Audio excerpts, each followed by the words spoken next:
Pas question de rester sur le bas-côté pour Monique Bertrand, 76 ans. Le volant, elle le manie de moins en moins, mais tout de même, elle y tient.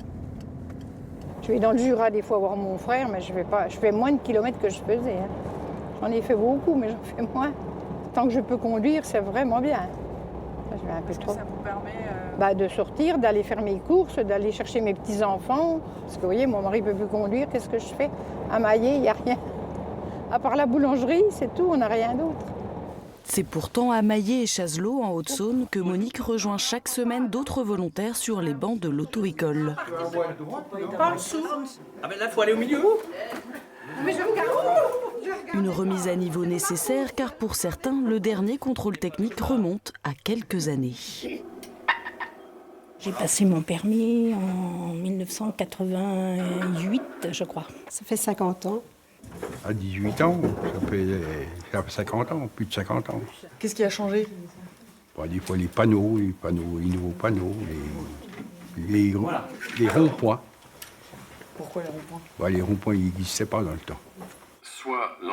Ambiance studieuse ce matin, priorité à droite, piétons, cyclistes, chacun révise ses classiques. Pour ces conducteurs âgés de plus de 60 ans, les séances se déclinent en plusieurs thématiques.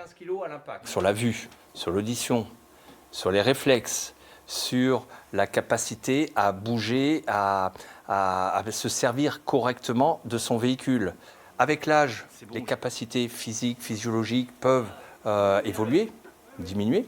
Et donc, de ce fait, il peut être nécessaire pour certains d'adapter sa conduite en fonction de ce que l'on est devenu. Alors vous imaginez quelqu'un, on va regarder... Plus l'on vieillit, plus le temps de réaction augmente. Le savoir, c'est aussi prendre conscience de ses limites, quitte à se faire de petites frayeurs. Je suis à combien là? Où je regarde? Je vais pas rentrer dedans, hein? On ne veut pas du tout que les personnes à la fin du programme se disent « je ne suis plus en capacité de conduire ». On veut plutôt qu'ils aient compris qu'en fait, en adaptant leur conduite, ils peuvent se permettre de continuer à conduire. Quand une personne va perdre un peu de confiance en elle et va plus s'autoriser à conduire sur des longues distances ou même plus s'autoriser à conduire du tout, on sait que c'est une personne qui va se priver d'une certaine liberté et donc qui va potentiellement perdre un peu d'autonomie parce que elle va s'exclure un petit peu de sorties ou même de contacts pour aller vers les autres.